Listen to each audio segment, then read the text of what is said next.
Hare Krishna. So Valmiki Ramayana, we will see Bala Kanda, part 1. We'll see just small part from Bala Kanda today, and then we'll continue tomorrow, the remaining. So Valmiki Ramayana.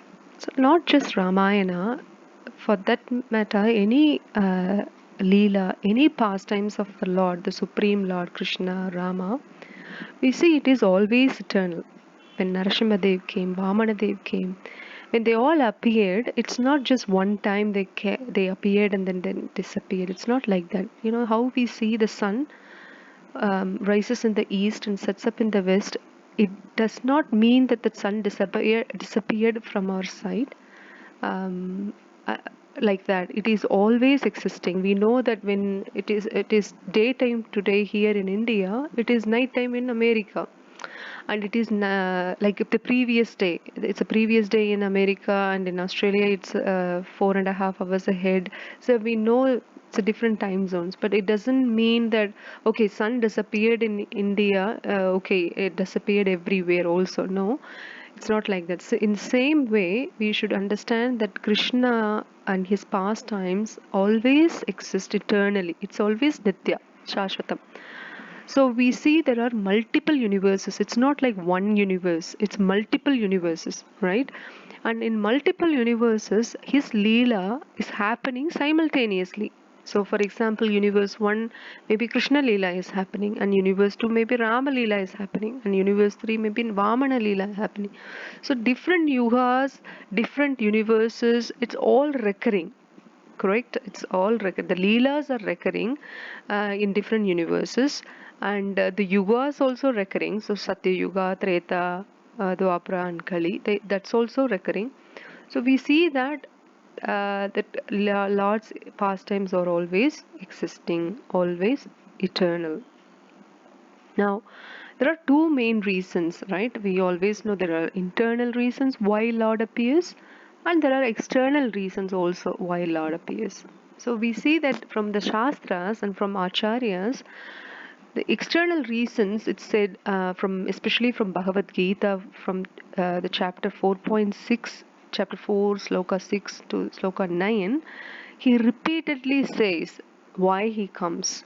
And what is his purpose, and why he has to come. First of all, he can appoint any agent or representative, and he can get the job done. He doesn't have to appear in the universe to get, a demon killed, or make that pastime in particular, but he appears because to release the pastimes with the devotees. That's an internal reason, and the external reason is to get the dharma in the upright position, because when demons occupy mm, the situation, they go against the devotees, they trouble the devotees, like in the case of Prahlad Maharaj, his own father. They are coming, Prahlad Maharaj or Bali Maharaj, they all come from demon lineage, right? And Hiranyakashipu, the father of Prahlad Maharaj, he is a demon by character and by lineage also. But Prahlad Maharaj, even though by lineage he was in the demon family, but he is a great devotee. He is one of the Mahatmas, correct? And same case with we see Bali Maharaj also. Hmm. So the internal reasons, we see that Krishna or Rama appears to relish those pastimes, to get that experience, to share that, or to reciprocate the love and devotion of his devotees, and give that back to them, that experience. So we see from that external reasons only, we see in a explicit way in Bhagavad Gita as a paritranaya sadhunam, that sloka yada yada hi dharmashya, or even we see the janma karma chame divyam. So in these verses Krishna says that only one knows my birth is divine, my transcendental activities are divine, then they don't need to come back again, take birth in the universe again, right? So they don't have to repeat the cycle of birth and death again and again, if they know in particular that my birth is divine. It's not that first of all, we should understand Krishna is Aja. So he is unborn and he doesn't have birth or death like you and I have. But he still takes birth. So to reciprocate his love to the devotees who are in the parental mood. So someone is in parental affection. Say for example, if I have a connection with Krishna in a parental way, like I see Krishna as a baby, I wanted to feed him, I wanted to offer him food that a child normally likes, or I just think of him as a child, so I take care of him, at least in my heart, in my mind. That is parental Vatsalya Bhava. And if I have the relationship as in awe and reverence, like in a servitor mood, like I always feel like he is my servant. I'm sorry, I'm not, I'm not his, I mean, he is not my servant. I am his servant. So, Jeevera Swarupahai, Krishnera Nityadas. If I have that service attitude mood, then that is Dashya Bhav. So like that, I might have a friendship bonding with him. That is,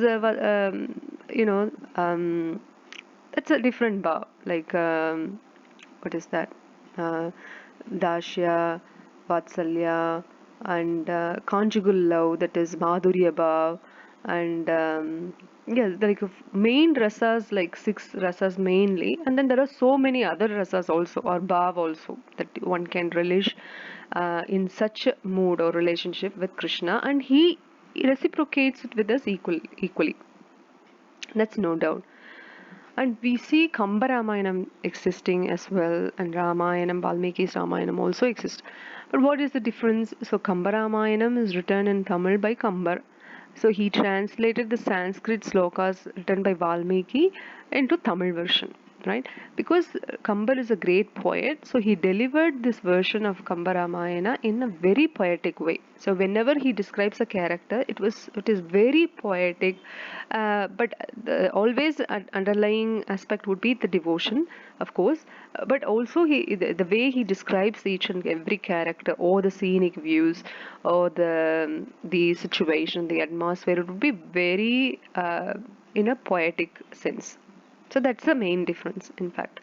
But otherwise, it's the same Ramayana. But again, we have to understand when a sastra is translated or given purport or commentary by acharyas, the slight differences will still exist, right? So there will be some small variations because of the writer's mood and their devotion, because everything is personalized, right?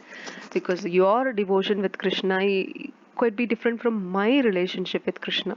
My mood will be different from yours. So you might be doing the devotion, it's the same thing. It's a devotion, sadhana bhakti. We all do Vaidhi sadhana bhakti. That is, we follow the Vedic rules, injunctions, and we do perform bhakti. But the mood will be different, right? You might think Krishna in a certain way and serve him in a certain way, but again, I will do but totally in a different way. So that everything will be reciprocated by Krishna. Similarly, Kamba Ramayanam, that mood of the Acharya, the Kambar, is different from Valmiki. But again, underlying aspect, as I said, it is bhakti based. As we know, Kamba Ramayanam, not Kamba Ramayanam, sorry, the Valmiki Ramayanam was written while Rama was still existing in the universe, on the earth planet. So it's not that we see the difference between Puranas and Itihasas is Itihasas are written, the Mahabharata or Ramayana, they are written when the main characters were present, still present on the earth. Whereas the Puranas, after the main character has performed the pastime and left the earth planet or left the universe or disappeared, then the Purana was written based on whatever the pastime that occurred. So here we see this Ramayana was written while Rama was still present on the earth, and it was during Treta Yuga. And Valmiki wrote the Ramayana, and Ramayana, that is Rama, is coming from Ikshvaku dynasty, that is Surya Vamsha. And we know Lord Rama ruled for 11,000 years as per Valmiki Ramayana. Now we are going to see some differences between or among this three main Shastras, Ramayana, Mahabharata, and Srimad Bhagavatam. So we have heard Mahabharata it consists of so many, or it covers so many struggles of life, the complexities of dharma, how whether not whether to follow dharma or not, but how to withhold the dharma. And Krishna was always helping Pandavas in Mahabharata, we see. But again, Mahabharata, although Vyasadeva started writing Mahabharata by keeping Krishna at the center, but it didn't happen so, unfortunately. Therefore, he was not very happy with his productions, with his deliveries of Shastras. So he wrote everything, the Vedas, Puranas, Upanishads, and Mahabharata. But he, at the end of everything, especially in the end of Mahabharata, he was not happy. He was not fully satisfied. So that's mainly because Narada points out there that mainly because you did not glorify Krishna enough. That's why. So then Narada Muni suggested Vyasadeva to write Srimad Bhagavatam. Srimad Bhagavatam is based on Bhagavan, Bhakti and Bhaktas, that is devotees. And it goes on and on and on about Krishna, the glorification of Krishna and the glorification of his devotees. So that is the main thing that or theme that we learn from Bhagavatam. And there are so many avatars, so many avatars and leelas covered in Bhagavatam, and stories of devotees and how the devotions were performed by the devotees. Very heart-touching stories that we will see with the philosophy also. And also Bhagavatam teaches the highest philosophy that one should learn is bhakti. And Mahabharata, it's not like that. It's more about more dharmic or intellectual path, strategical thinking than devotional thinking to navigate one's life. And Ramayana, it's purely dharma based. And we see Rama as Maryada Purushottama and Krishna as Leela Purushottama, right? And whenever there is dharma that needs to be bent for right reasons, for higher purposes, Krishna will be ready. That is his style, to bend rules, to become lenient in dharmic path, to make sure the higher purpose is served. Not like just because I wanted it, you just bend the rules. Not like that. For higher purposes. In Tamil Tirukural also, there is Vaime Enapadvadi Yadanin Yadundrum Thime Sulal. So like that, we see that whenever there needs to be higher purposes served, we simply can bend the rule. That is Krishna's style. Not that we should do that also, but it is Krishna's style. But Rama, regardless of situation, he follows the rules. He follows dharma. He follows he follows or becomes obedient to his father. He's always obedient to his father, no matter what. Whether it is going to pain him or pain his beloved ones, doesn't matter. He would always follow dharmic path. So that is his style. And the main battle between two in Ramayana is one is good and evil, that is Rama and Ravana. And but in Mahabharata we see there are a lot of moral dilemmas. And in Srimad Bhagavatam it talks about how to battle successfully with the Maya or the illusion, especially our mind. That is mainly the illusion, right? That's what we see in Bhagavatam. So we covered this Rama versus Krishna and Ramayana versus Mahabharata. So one example that I wanted to quote here is Yudhishthira Maharaj's incident in Mahabharata. We see how Krishna makes Yudhishthira Maharaj, who never lies, but even Krishna made Yudhishthira Maharaj to state uh, state something that is equivalent to a lie, but that is not a lie from Yudhishthira's view, but it is a lie in general point of view. But it is a statement heard to Dronacharya was factual, so he became very void. He became very anxious to hear that Ashwatthama was dead when actually Yudhishthira Maharaj was quoting Ashwatthama as an elephant, but there was a sound of the conch shell that when Yudhishthira Maharaj said Ashwatthama, an elephant died, but what Dronacharya heard was Aswatthama, then there was a pause and then died. So there was a conch shell sound in between, so he did not hear that properly or full statement. Therefore, from Yudhishthira's point of view, he did not like that's again strategical thinking from Krishna's view or his tale that he made Yudhishthira to tell a statement because he doesn't want to lie. Yudhishthira doesn't want to lie. So but however, there was a divine intervention, right? Krishna intervened. Like that, there was so many incidents even during the battle, in the battle field, during the battle, the Kurukshetra war. Krishna did so many wicked things, but for higher purpose, right? To make sure the Raja who rules the kingdom is actually dharmic follower. He's dharmic and a follower of dharma, not like Duryodhana or Dhritarashtra. So that was the main reason why Krishna did some tricks. But nevertheless, we shouldn't do or follow that type of tricks. But we just follow Krishna consciousness by following Bhagavad Gita and Bhagavatam and Ramayana, like that. But in Ramayana, there won't be any incidents like that, at least to my knowledge. So now we are going to talk about the background of who is Valmiki, what was his previous birth like or previous character, and who is Narada and what was his previous birth like, etc. So first Valmiki. So Valmiki's previous name was Haritha, and he was the son of Varuna Rishi. And one time when he was a child, Haritha was a child, he was playing in the ground, like in the garden or somewhere, and he saw peacocks cooing. And when the peacocks was cooing, he also wanted to echo that. So he was repeating the sound of the peacocks, which was disturbing Varuna Rishi when he was in the main discussion or conversation with Sanat Kumaras, four Sanat Kumaras. And therefore, because it was very disturbing, Haritha's sound, Sanat Kumara cursed Haritha to become a Nishada. So Nishada means a hunter. Hunter who likes the sound of these animals and birds, right? So usually the curses will be like this. When we behave like a tree or we behave like an animal, we become that. That's how the curse turns out to be, right? That's what rishis do usually. But always the curses or the blessings in disguise when the rishis curse.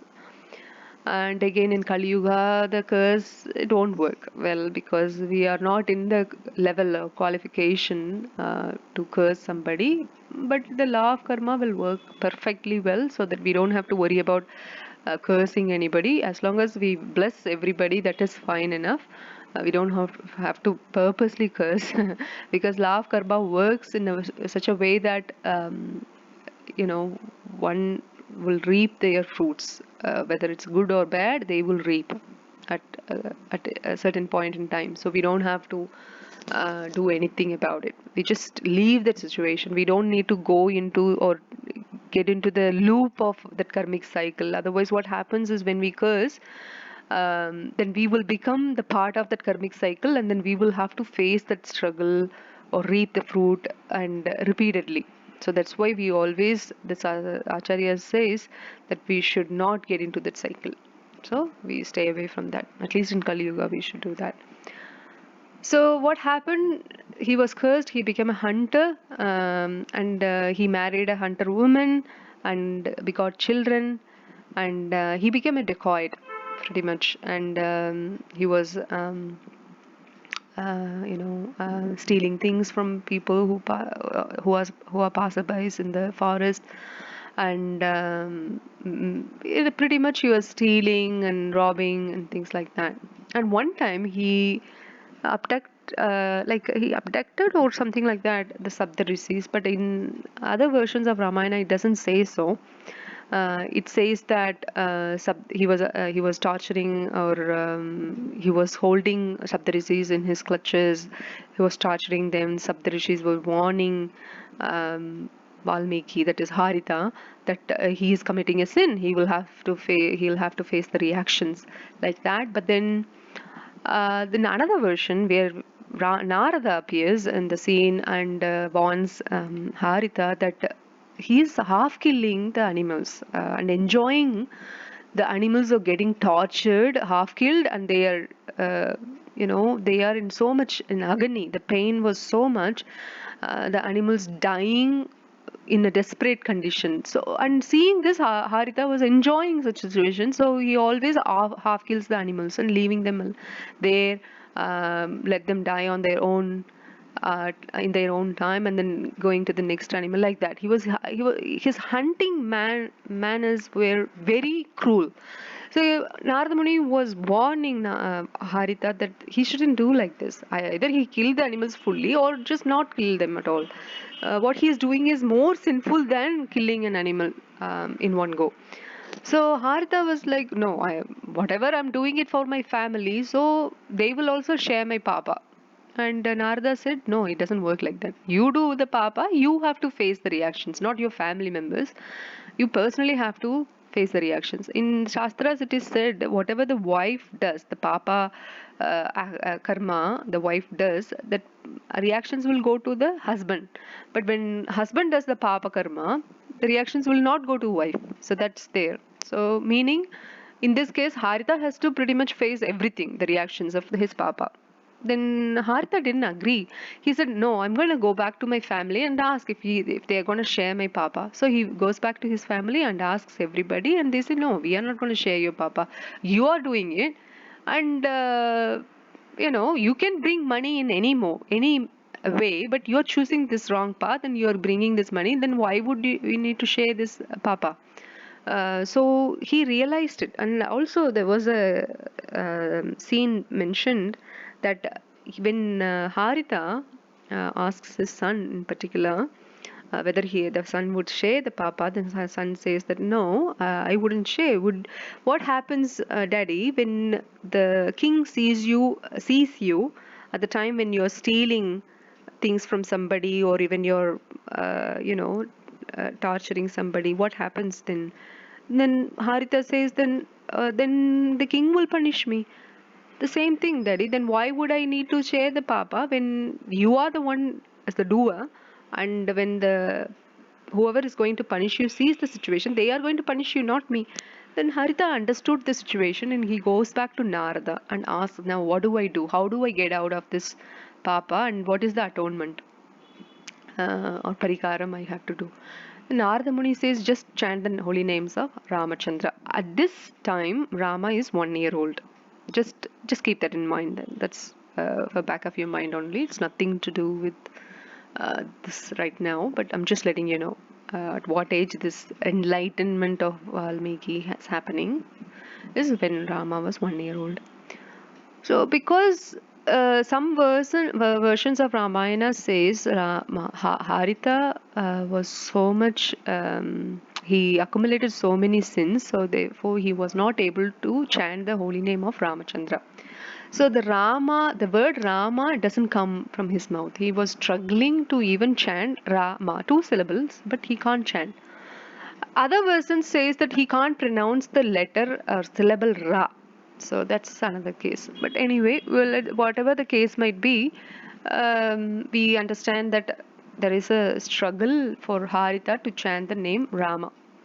So there was a tree next to him, that's a Mara tree or something like that. So Narada asks Haritha to chant the word Mara, and he was easily able to chant because the Ra syllable comes after Ma, so he was able to chant easily.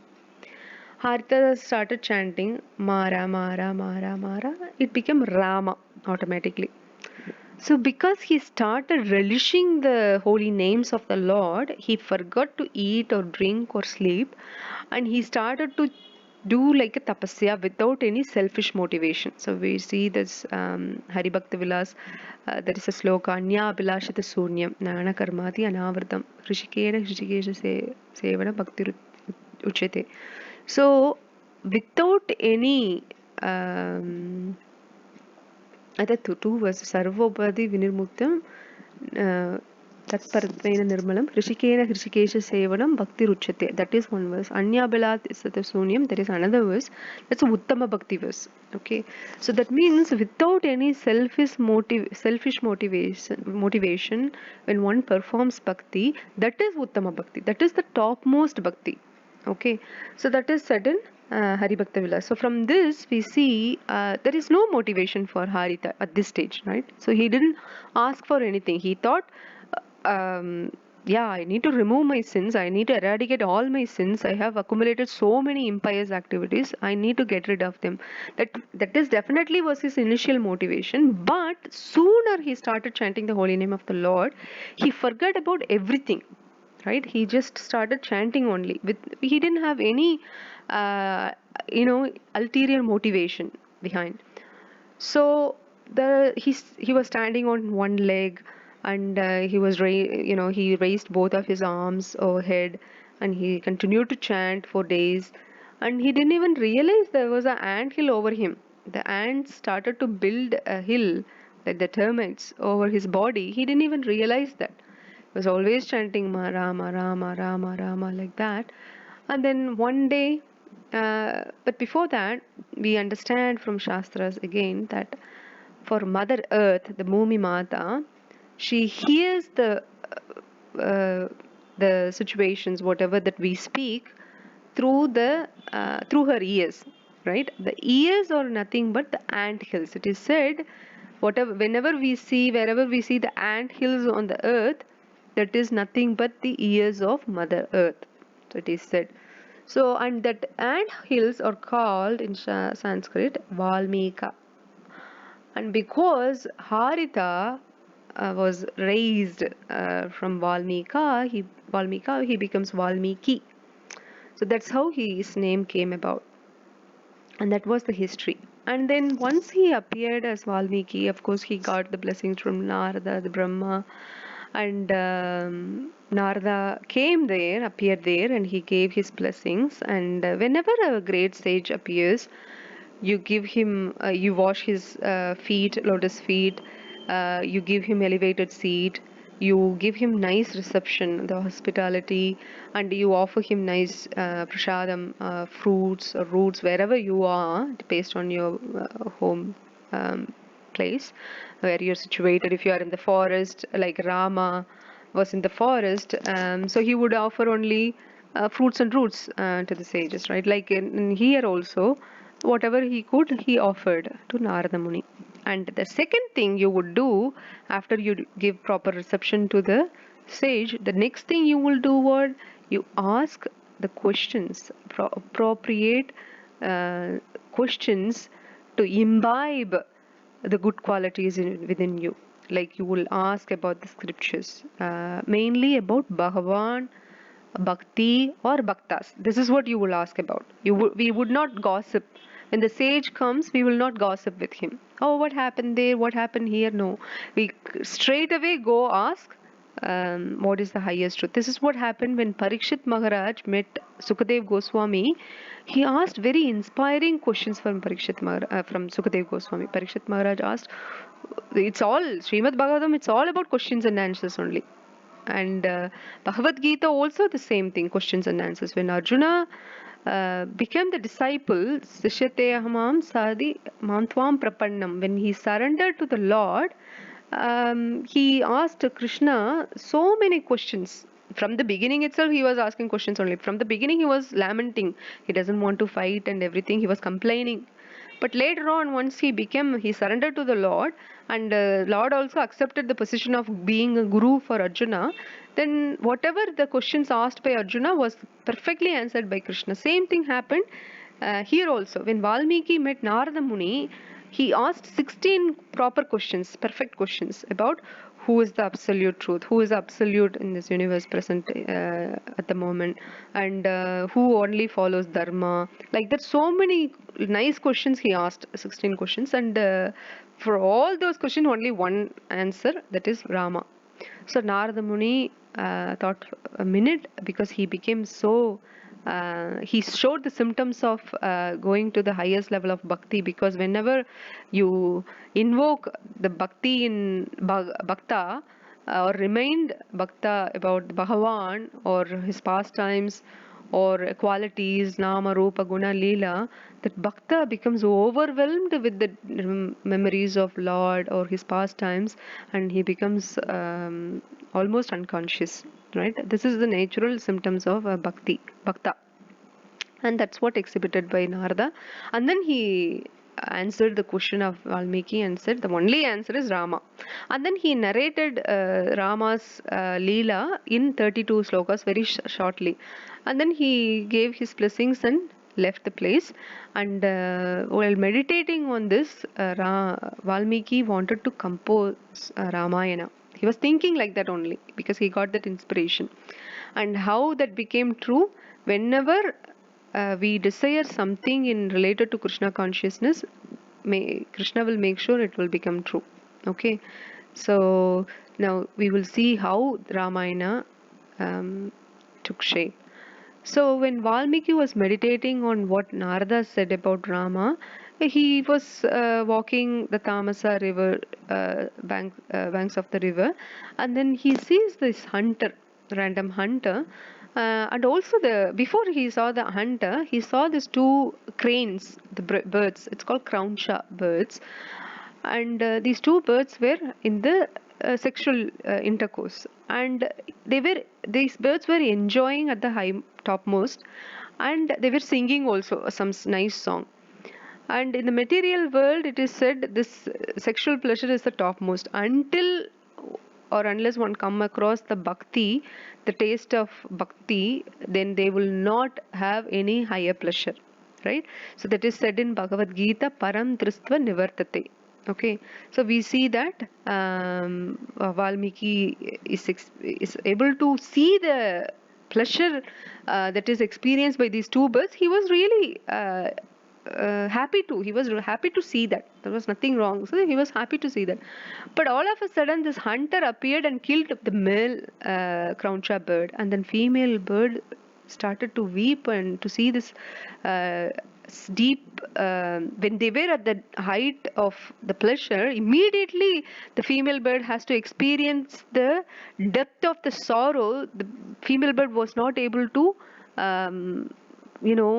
digest the situation, that Valmiki Muni can see that. And because of the anger, Valmiki Muni cursed the hunter in a perfect sloka meter that we will see now. मानिषाद परितिस्तां त्व मगमः सास्वतीः समाह यत् क्रौञ्च मिथुनादेह मवदीहि काम मोहितम. So it's in Bala Kanda, Sarga 2.15. So there are so the meaning for this verse, what he cursed, this is the curse what Valmiki pronounced towards this hunter. What does it mean? Oh, ill-fated hunter, by which reason you have killed one male bird of the couple, when it is in its lustful passion. Thereby you will get an everlasting reputation for ages to come. This is the translation of that verse. Okay. So he pronounced the curse, he left the place. He was with Bharadwaj, his assistant. So he left the place. But he was contemplating on what he said. He was repenting actually. He was not happy about what he did.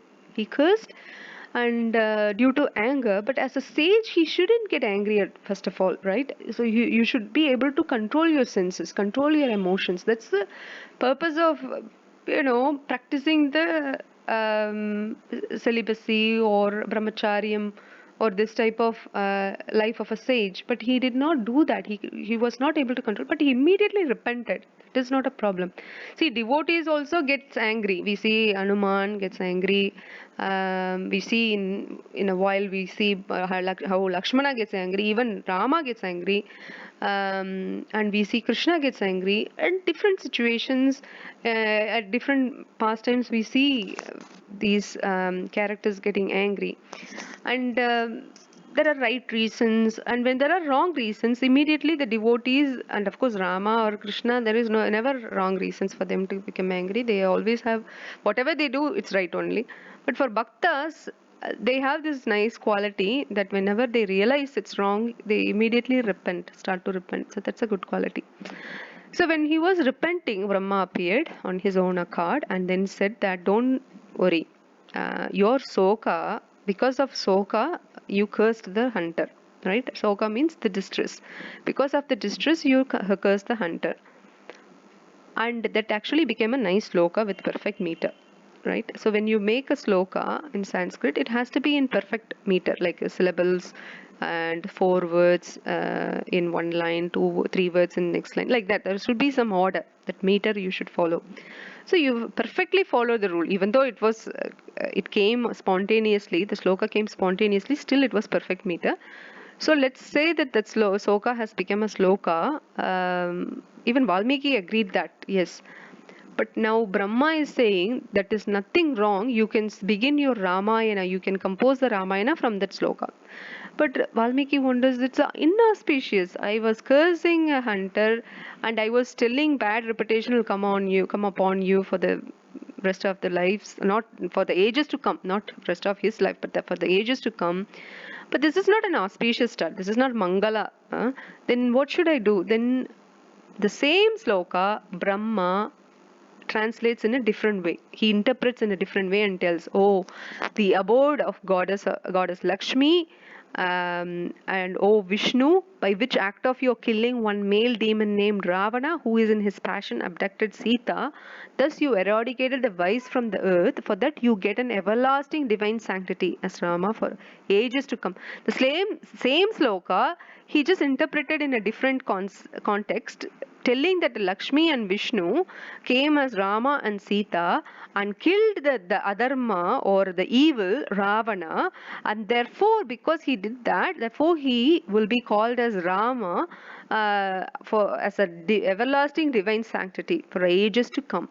Like that he interprets, and he becomes very happy with that. Now, now the scenes changes. Now Valmiki starts to write Ramayana. Already Narada Muni has spoken bit about Ramayana, and now Brahma also came and blessed Valmiki Muni that yes, I will through Hridaya, Tene Brahma Hridaye Adi Kaviye Muhyanti Yat Suraya. This verse comes in beginning of Srimad Bhagavatam. That means that Krishna or Vishnu gives Vedic knowledge to Lord Brahma through heart. From one heart, knowledge transfers to the heart, another heart. That is from heart of Vishnu to the heart of Brahma. Like that, here from Brahma's heart, the Ramayana Katha is transferred into the heart of Valmiki. So he knows everything now about Ramayana. Even the things that's going to happen also Valmiki come to know about it. So he starts to write Ramayana already. And until Uttarakanda, he will teach Lavakusha also. Lavakusha are the twin sons of Mother Sita and Lord Ramachandra. So they will start to propagate the glories of Lord Rama.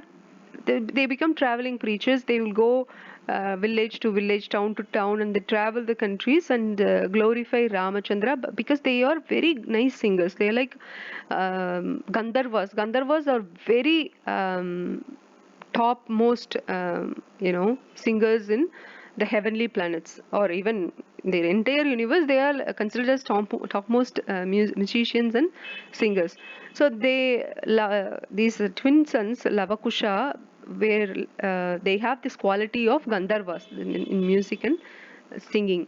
So the Ramayana, whatever that Valmiki taught to this Lavakusha, they were singing so nicely to the general population, and everyone became so admired. They adored the beauty of hearing the glories of Rama and Sita. Now the scene changes to Dasarath Maharaj. So so Ayodhya exists in the banks of river Sarayu, and King Dasaratha Ratha means chariot, Dasa means 10. So that doesn't mean it's a 10 chariots only, but the interpretation should be he is a great warrior. So easily he can attack so many thousands and thousands of warriors like that. There are Maharathas, Adirathas like that, and simply Ratha also, and he is called Dasaratha. And Janaka also, it's not like Janaka is his name, it's a position. His original name is different. So Janaka is in his lineage, everyone will be given a name Janaka. When whoever rules at the time, he'll be called as Janaka. Same thing with Dasaratha here. So, Dasharatha Maharaj was great king. He has so many wives. The principal queens like Kaushalya, Kaikeyi, Sumitra, and then third one is Kaikeyi. He is very fond of Kaikeyi, with we all know. And but see, there is no problem in the kingdom. The Raja was perfect. He was leading the kingdom so perfectly well. So those days, it's not like you only rule Ayodhya means Ayodhya only. It's not like that. So he was the emperor of the entire world. Same thing with Yudhishthira also. He was ruling the entire world. So the parts of the kingdom like south, east, west, north, south, and then it will be subdivided and it will be given to the small kings. Angade, Angarasar, like that. So different parts will be given the South Dravidi and Arasan, like that, South India, North India, like that. It will be split, divided, and it will be given to different kings. But everyone has to report to the main emperor, that is Dasaratha in this case. So everything is fine. Um, the kingdom itself is so flourishing. The nature or the people who are following dharma, and the crops, the harvesting, the crop harvestation, everything is perfect, nothing to complain about. Or only one issue, or the one uh, problem is that Dasratha doesn't have a child. So he wanted a child, and it's been like 60,000 years already. He never had a child. So he wanted a child. So he asked this Brahmanas and Vasistha Muni and everybody, see, what should I do? Mhm. Sumantra is the chief minister in the Sabha. So he recalls this, an incident when Sanat Kumaras pronounced a prophecy that Dasaratha Maharaj will have four sons, and that Sumatra conveys that message. Hare Krishna, please everyone put yourself on mute. Thank you. So, Sumantra recalls this incident of Sanat Kumara's prophecy that Dasharatha Maharaj will definitely have four sons. So, Sumantra goes and conveys this to Dasharatha Maharaj. Look, don't worry, definitely you will have four sons. But what we need to do is we need to approach your not granddaughter, but son-in-law, Risheshringa. So I'll tell you the story. Actually, Dasaratha Maharaj never had a son, but he had a daughter. Okay, so he gave his daughter to one king, because the king didn't have any child, so he wanted a child. So Dasharatha gave his daughter to this king, and this king wanted to marry the daughter to a rishi called Risheshringa, because he was a great rishi. He never saw any females in his life. He was raised like that. But eventually, there was a story behind this also. Then this king sends some ladies to impress Risheshringa. He thinks that Risheshringa thought these were different kinds of rishis. He didn't know that these were females. He thought they were different kinds of rishis coming in different outfit, like that he thought. And then these ladies embraced Rishishringa and left, and he was mesmerized by the touch of these ladies. He never knew though these were ladies, but that night he couldn't sleep, and then he wanted to meet the ladies again. He went and met, and the ladies said, "Look, we will take you to another place for enjoyment." And then these ladies bring the rishi to this king's palace, and then king asked the Rishishringa rishi to marry the daughter of Dasharatha, originally Dasharatha, but now the foster daughter, that is Dasharatha's daughter. So they get married, and now the plan is, Sumantra tells, you need to bring Rishiyasringa Rishi to perform Yagya. Dasharatha's original plan was to perform only Ashwamedha Yagya. Ashwamedha Yagya, when you perform, it brings so many auspiciousness. So usually the emperors do perform Ashwamedha Yagya to bring the auspiciousness, and also to show the supremacy of them ruling the entire world, that no one is there to oppose them, right?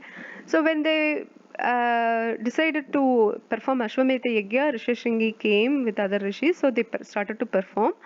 But he also suggests that we can do Putra Kamachiti Yagya also, right? So Santa is the daughter of original daughter of Dasharatha. So she and her husband comes, Rishishringa Rishi comes. So they started to perform Ashwamedha. But when they were performing Ashwamedha Yagya, meanwhile what happens?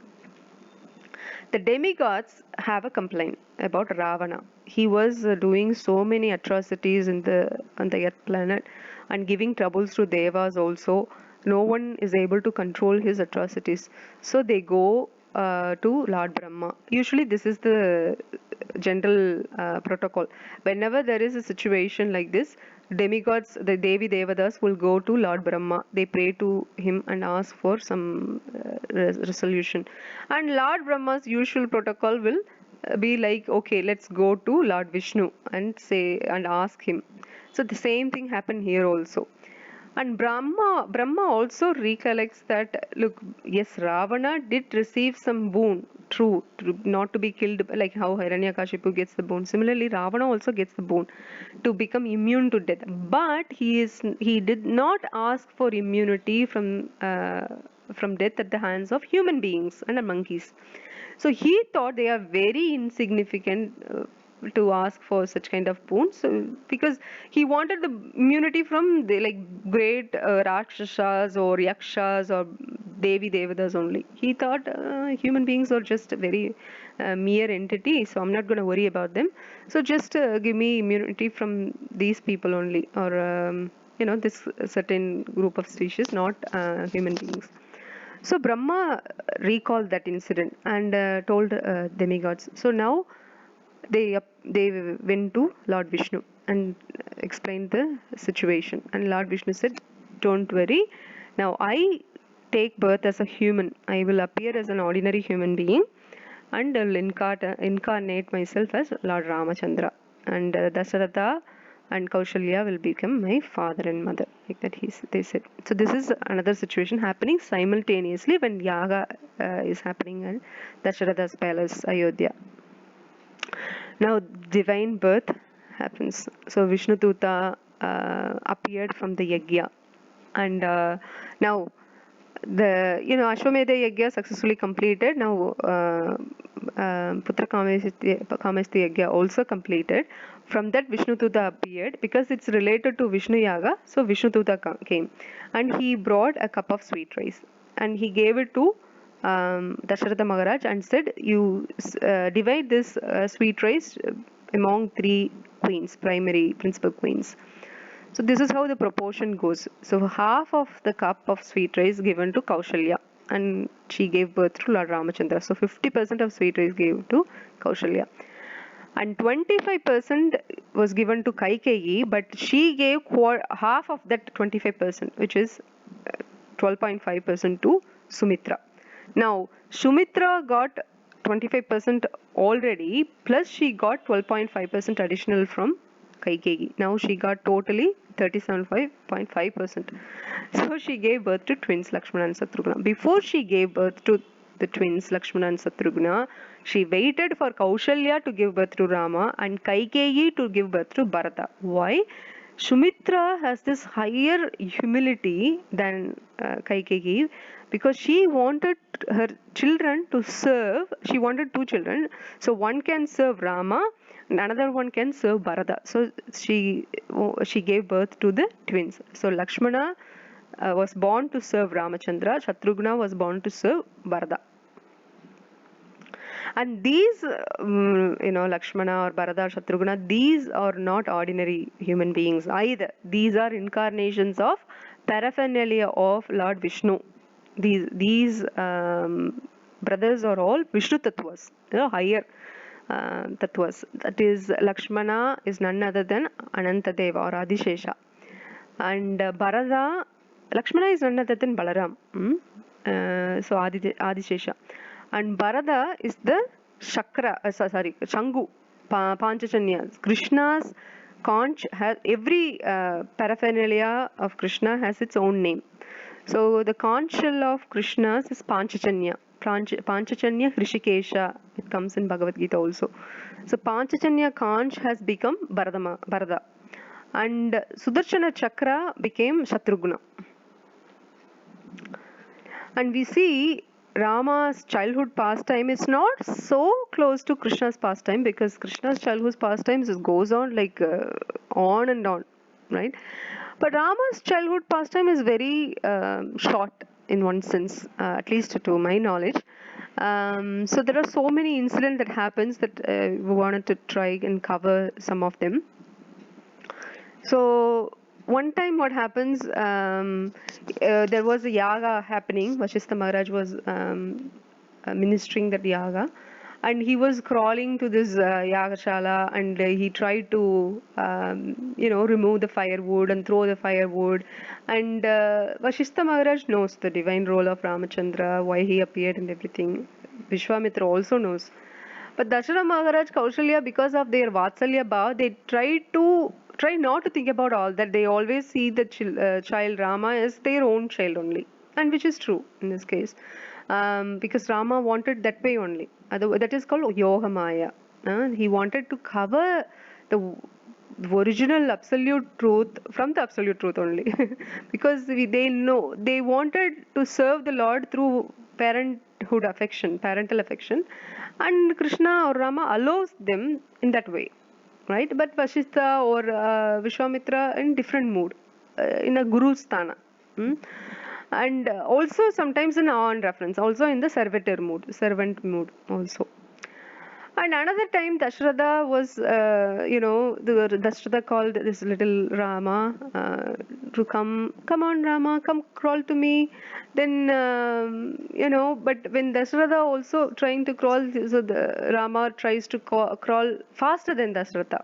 So making everyone laughs, and making Dashratha go around in circle, and making everyone laugh and like that. So, and then another case, Lakshmana is so attached to Rama from the beginning itself. So whenever the mothers put the babies to sleep, Lakshmana will not sleep on his own bed. He will want to come sleep next to Rama only. So one time they didn't know why Lakshmana was crying. It's at the very beginning stage. Lakshmana was crying. So they didn't know why Lakshmana was crying, and then Vashistha said, or somebody said, how about trying Lakshmana sleeping next to Rama? Then immediately the crying stopped. Same thing happened with Bharata and Shatrugna also. And no one could separate these two brothers like that. The two sets of brothers. And one time when Rama was asked to practice this archery, and he tried to uh, target this fly which is sitting on the branch of the tree. He just aimed at the bird, but the fly. It flew away, but the target actually broke the branch itself. The whole branch fell. So he was actually appreciated by his great archery skills like that. And another time, Hanuman comes to meet little Rama. Hanuman also little one. This one comes in Kamba Ramayana. So baby Ramachandra appeared like a fruit to Hanuman. So Hanuman wanted to chase Lord Rama. So what Rama does, he appears at one place. When Hanuman goes and catches this baby Rama, then Rama disappears and appears in another place, reappears in another place. So this thing keep happening, and then Hanuman realized he is the Lord like that. And another pastime, Rama's hair is very curly, dark, blackish, and very curly. And it's small also, very short, right? They wanted to do this chika at the back of his head. You know how the brahmanas put chika, like a little tail, like a ponytail at the back. So they were trying this. Dashratha Maharaj and Kaushalya always tried this tying the hair and with a knot, like multiple times, and every time they think that, oh, it is done, and then it loosens and comes comes off, and then again they have to repeat the process, and again it comes off because it's curly, it doesn't not together. And Vasistha, because Vasistha always enjoyed this divine childhood pastimes of Ramachandra, knowing that Rama is none other than the Supreme Lord, Supreme Personality of Godhead.